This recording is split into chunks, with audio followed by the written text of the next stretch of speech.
Good morning, everyone. I will discuss this morning is all about education for peace and values. Learning objectives define the concept, nature needs, sources, national integration, and international understanding. Explain its meaning, needs, role of teacher and educational institution in developing national integrity. Introduction to peace education. Peace is not the absence of war. Peace is a virtue, an attitude, tendency to good, trust, and justice.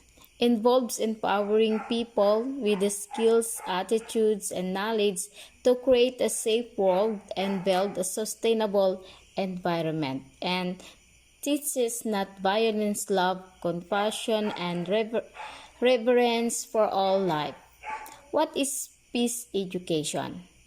Peace education is the process of acquiring the values, the knowledge, and developing the attitudes, skills, and behaviors to live harmony with oneself, with others, and with the natural environment. Webster defined peace as the state of quiet or tranquility, freedom from disturbance or agitation, calm repose. According to Stearns, peace is not the merely the absence of war but the presence of justice, of law, of order, in short, of government. According to Freire, peace is a mechanism for the transformation from the culture of violence to a culture of peace through a process of conscientization. According to Reardon, peace education is the attempt to promote the development of an authentic planetary consciousness that will enable us to function as global citizens, as to transform the present human condition by changing the social structures and pattern of thoughts that have created it. According to Dewey, peace education is grounded in active citizenship, preparing learners for assiduous participation in the democracy through problem-posing and problem-solving education and a commitment to transformative action in our societies. From this definition, it is understood that peace education inculcates the higher order human values among the individuals. Further, peace education definitions reveal that its aims the overall development of the individuals and help to enhance internal values in their minds. Nature of peace education: educating for social justice, creating human rights awareness, teachings for cherishing human values, educating for living in harmony with the earth, learning to dismantle culture of violence. National integration of peace, it's referred to perceptions of single national identity among people of a country belonging to various races, castes, and religion. Education highlights the real problem to learners. It gives a clear cut about what is right and what is wrong. It is believed that teachers are visible God through whom students can understand the reality. Education always cultivates good social relationship from childhood itself. Students belonging to different religion, caste, and creed study together, and the brotherhood love is developed. Education installs ethical values and makes the learners understands that most aspirations are common in mankind. It installs an awareness and appreciations of not only an individual's cultural heritage but also an awareness and appreciation of the cultural heritage of the others. Education gives the learners knowledge of us individuals and by the extensions of those around them. Education produces thinking persons in who can understand their limitation and can learn from those who transcend this limitation. International understanding is referred to a feeling that Individual is not only a member of his country, but a member of the world as well. It is the sense of world citizenship which enables individual to hold a global perspective instead of local or national viewpoints. Role of a teacher in peace education. Scrutiny should be made of the books taught in schools.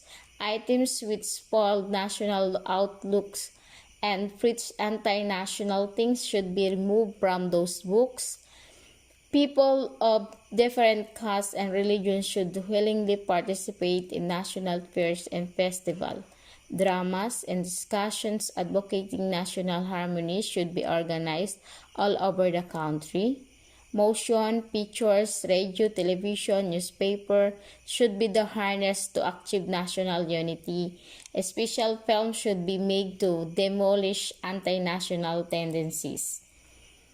All government services should be thrown open to all without any consideration of caste, creed, color, sex, region, and province. National views and attitude of the candidates should be tested, given due credit while recruiting them for higher posts and services.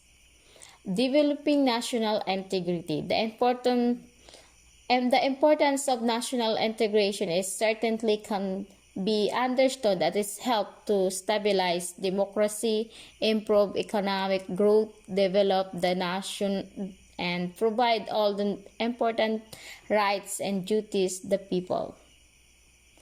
Learning's objectives fully develop of child personality in its physical, mental, emotional, and spiritual aspect, inculcation of good manners, responsibilities, and cooperative citizenship, developing respect for dignity of individual and society, inculcation of spiritual of patriotism and national integration, developing a democratic way of thinking and living, open tolerance and understanding towards different religious faith, a developing sense of brotherhood and social, national, and international level, helping people to have faith themselves and it's some supernatural power that is supposed to control this universe and human life, enabling people to make decisions on the basis or of moral principle, loading value education also in evaluation criteria. What is value education? Value education is an activity during which young people are assisted by adults for older people in school, family, homes, club, religions, places, and other organizations to assess the effectiveness of well-being and acquire other values for their own and others' long-term well-being and acquire other values which are more effective for long-term well-being.